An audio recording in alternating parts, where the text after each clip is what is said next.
Iowa's News Now Sports has your all-access pass to all things Hawkeyes as Caitlin Clark and the Hawkeye women take on Ohio State.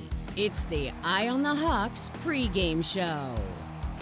Well, it's not the last game of the season at Carver Hawkeye Arena, but it is the first game in March, and that is where the memories are truly made. Iowa, Ohio State, two of the best in the Big Ten, wrapping up the regular season in a Sunday showdown, seemingly destined to make history, and it's all right here on Fox 28. Welcome to a special edition of Eye on the Hawks. Mitch Fick, Owen Sebring here. Curtis Fader is going to join us later, along with a few members of Bluter's Bunch past and present. First things first, though, Owen. Revenge game, Iowa City. That's right, yeah, and there could have been a lot riding on this game had Ohio State lost just one more game, but they clinched the outright regular season title on Wednesday with a win over Michigan. Iowa, 2 games behind with only 1 game left, and this turned out to be the deciding game January 21st in Columbus. Iowa held a 12-point lead in the fourth quarter, but it slipped away fast. The Hawkeyes lost that game in overtime, 192. Iowa had no answer inside. Buckeye post player Cody McMahon scored a game high and a career high, 33 points in that game. There's another Big Ten championship on the line a week from now at the Target Center in Minneapolis. Here's a look at the Big Ten tournament bracket as it stands today. As of now, Iowa is the 2 seed. If they beat the Buckeyes, they'll lock that seed in and play their first game at 5:30 on Friday night. A likely rubber match with Indiana stands in their way of a 4th consecutive Big Ten tournament title game appearance. Well, we're like 2 minutes in, and we've barely talked about Caitlin Clark. We should probably remedy that. A 17th career triple-double in Wednesday's 108-60 Iowa win against Minnesota. Her 33 points against the Gophers, taking her past Kansas legend Lynette Woodard for the women's major college scoring mark. Woodard set her record while women's sports were governed by the Association for Intercollegiate Athletics for Women. NCAA doesn't recognize those AIAW records. Lisa Bluter with some thoughts on that. To me, you know, for the AIAW record that Lynette Woodard held, that was the real one. You know, for some reason, the NCAA does not want to recognize the basketball that was played prior to 1982, and that's wrong. You know, I mean, there's no reason why that should not be the true record. And, you know, at a school like Iowa that has been so rich in AIAW history, I just want to make sure we acknowledge Lynette's accomplishments in the game of basketball. Next in line for Caitlin, Pistol Pete Maravich. She's just 18 points away from passing him for the Division I lead for career scoring, men's or women's. Caitlin talked about that after the Minnesota game on Wednesday as well. Obviously, Pete's record's getting closer and closer, and that's somebody that I vividly remember even people in high school coming up to me and talking about Pete and like being like, you need to watch him on YouTube and certain things like that. So it's super special, you know, closing in on that. And, you know, my first goal is, you know, focusing on Ohio State and beating them, but it's super special just to be in the same realm of a lot of these really talented players that have done a lot of really great things for, you know, not just men's basketball or just women's basketball, but just basketball in general. And you made the trip to Minneapolis on Wednesday, Owen, a historic night for the whole Hawkeye team at Williams Arena. It was very apparent immediately Caitlin was going to set the tone, and what a tone she set. Yeah, man, she just took control of that game right from the opening jump, as she so often does, scoring the game's first 9 points and Iowa's first 12. One of those games where it feels like every single shot is going to drop. Caitlin finishes with a game-high 33 points. Iowa as a team made 22 three-pointers. That is a new Big Ten and program record, a record they previously set earlier this season. This team, they show that they have a lot of weapons out there. Low-scoring night from Hannah Stuelke and Kate Martin, but Gabby Marshall and Kylie Feuerbach and Taylor McCabe, they all reached double figures in Iowa's win. While Clark will likely pass Pistol Pete in her final game, it's not the only record that the Hawkeye legend can break this season. Curtis Fader shows us how she can further rewrite the history books. Caitlin Clark surpassing Pete Maravich's all-time NCAA scoring record for both men and women is one of dozens of records that she has in her possession across the NCAA, Big Ten, and Iowa program. Now, in terms of what more can she accomplish this season, there are more records to be broken and more milestones to conquer.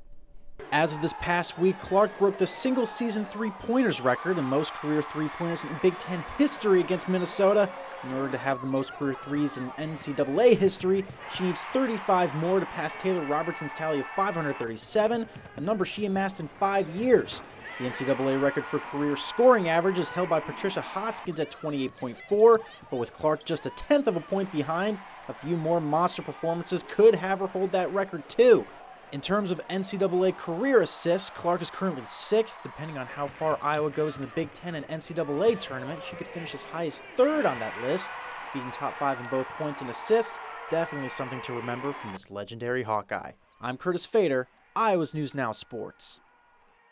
And if there's one thing I know, when you want proper Bluter's Bunch perspective, you go to the 2009 All-Metro team. Jade Rodgers from Kennedy, Jaime, Printy, Brandt from Linn-Mar, of course Hawkeye alums as well. Everyone's been asked this question, so let's bring you into the conversation. Caitlin Clark, going to be wrapping up her career over these final few games. What is her legacy, not just in Iowa City, but across the entire spectrum of women's college basketball? It's crazy. I've never seen anything like it. I've known Caitlin since high school, coached against her and talked to her all the time, and I'm just so proud. I mean, who she is on the court, I mean, no one has seen anyone do what she's done at any level, and to see her do it in Iowa and be from Iowa, and then all the arenas that she's selling out. But just on top of that, I mean, what a great person. She, off the court, cares about people, is just a good, down-to-earth person. So I think she'll be remembered not only for her basketball, but for everything else as well. Yeah, I'd say probably for more, for everything else that she's done off the court as well. I think what's really exciting, too, is, I mean, she was an Iowa kid that stayed home. We were Iowa kids that stayed home, so I know we understand that, too. But I think the most exciting part of it is she's not done yet. So she's finishing up in college. She announced that, but she has so much ahead of her, and I'm excited just to follow what she's going to do. Indiana Fever season tickets are on sale. We're just throwing that out there for no reason whatsoever. We talked a little bit about this in Dallas. You're a shooter. Clearly she's a shooter.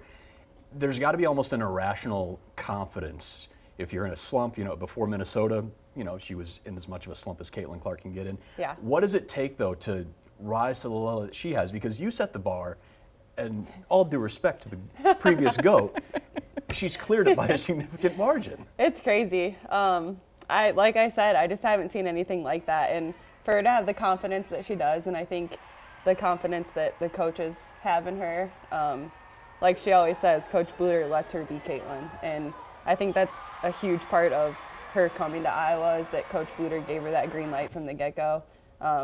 I mean, I had the green light, but not like Caitlin's green light from the logo. I probably would have been on the bench for a while. She and the guards had a field day up in Minneapolis at Williams Arena. The front court's been kind of the question, though. Listen, Hannah's been awesome, repping for the old MVC back in the day. Yeah. It's been looking for that number 2 to really step up. There's been a little inconsistency. You got Ohio State coming in to Carver on Sunday. Great front court. It's one of the big reasons they won the Big Ten outright.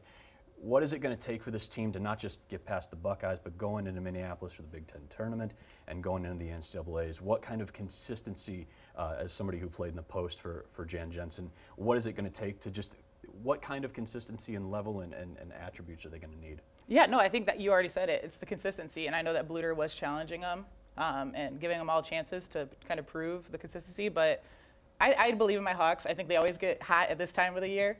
You saw that with the guard play as well, but I don't have any concerns with it. But I just say, yeah, be tough in the post and kind of contribute in any way that they can.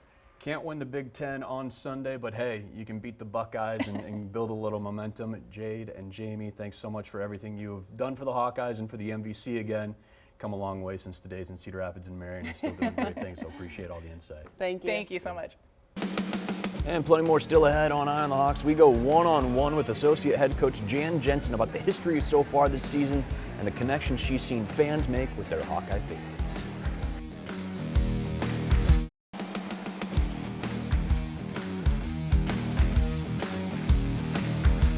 Well, few people bring better perspective to women's basketball than Associate Head Coach Jan Jensen, an All-American and Hall of Fame player at Drake, and now 30 years of becoming one of the best recruiting and post coaches in the country, thankfully most of that time at Iowa. We got some time with her ahead of the Minnesota game to talk about the scenes at Carver this season and what it means to see people outside of Iowa discover a team that goes far beyond just a single superstar. This is one of the rare occasions where this place does not have people in it nowadays. Yeah. What has it been like going from 2 years ago, Buck Night was still a thing, where you're, hey, pay $1, come see the Hawkeyes, come see NCAA tournament teams, to now, on Sunday, people are going to pay $500 a pop to get in this building. What has that been like watching that happen very quickly in the grand scheme? Yeah, I think the word that keeps coming up is gratitude. We've been, Lisa, Jenny Fitzgerald, and myself been coaching a lot of years, way back at Drake, where you speak to any and every Rotary Club, church group, anybody that'll listen, to come and just give your team a glance.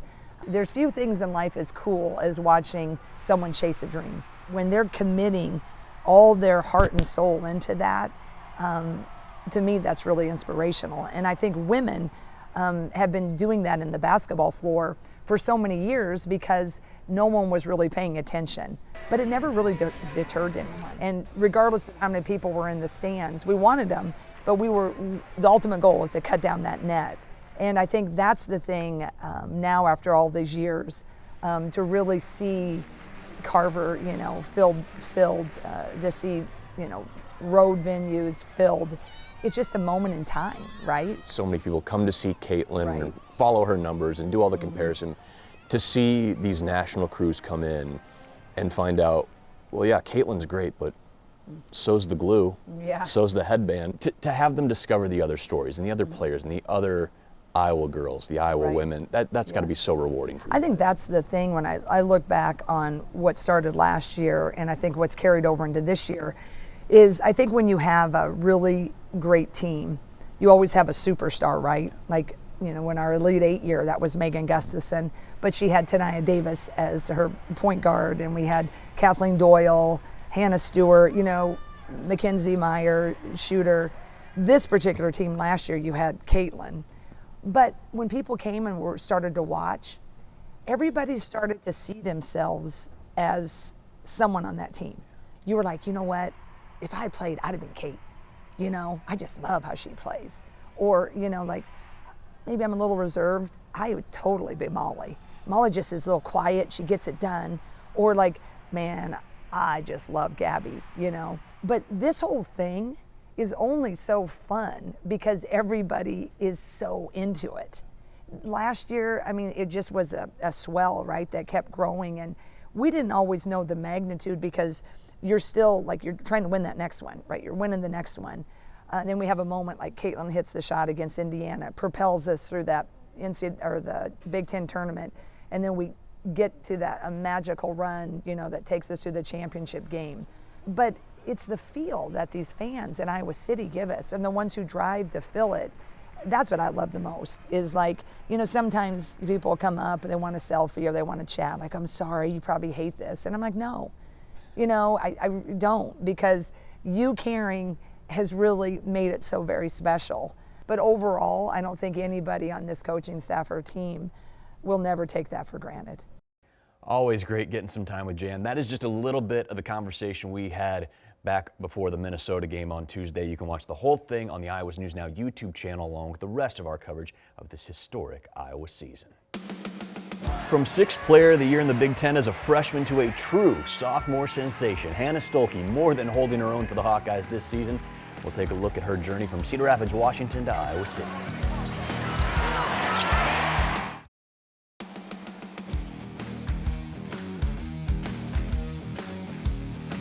A homegrown talent, born a Hawkeye and now thriving in the black and gold, Cedar Rapids Wash grad Hannah Stuelke is now a sophomore starter on the 6th-ranked Hawkeye squad, a year after earning Big Ten 6th Player of the Year. Iowa's News Now sports anchor Curtis Fader sits down with some of her biggest fans, her parents, and her former high school coach.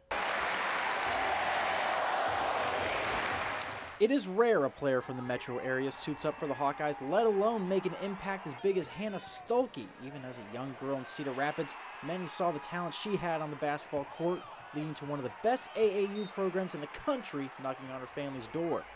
When the director of All Iowa Attack, is talking about, fifth grade girl, I forget how old she was at that time, you kind of know something's going on and her trajectory might be high. All Iowa Attack featured many athletes over the years, including Caitlin Clark and Ashley Jones. During Stuelke's time there, she played with fellow future Hawkeyes Jada Jensen and Taylor McCabe, along with Katie Dinnebier from Drake.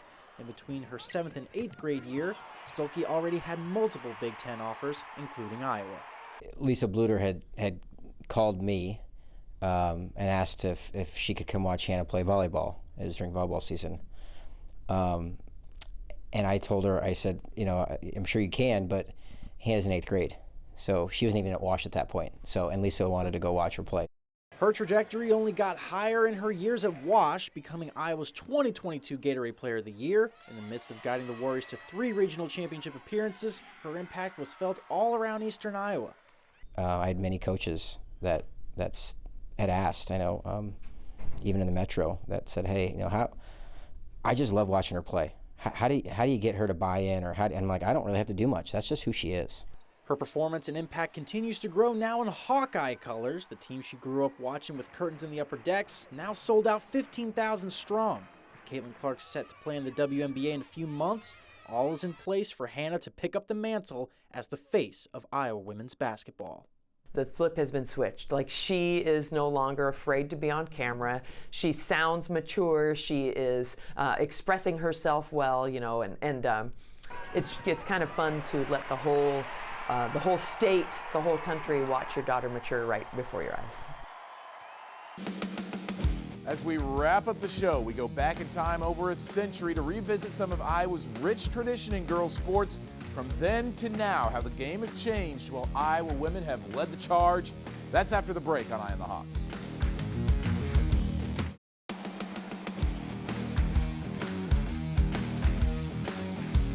I don't know. It's cool, honestly. Like, seems a bit further back than where I actually shot it from, but that's where they claim I shot it from. So, but it's super special. Like, I don't know. That's something I'll always remember, in a shot that, you know, I'll always remember.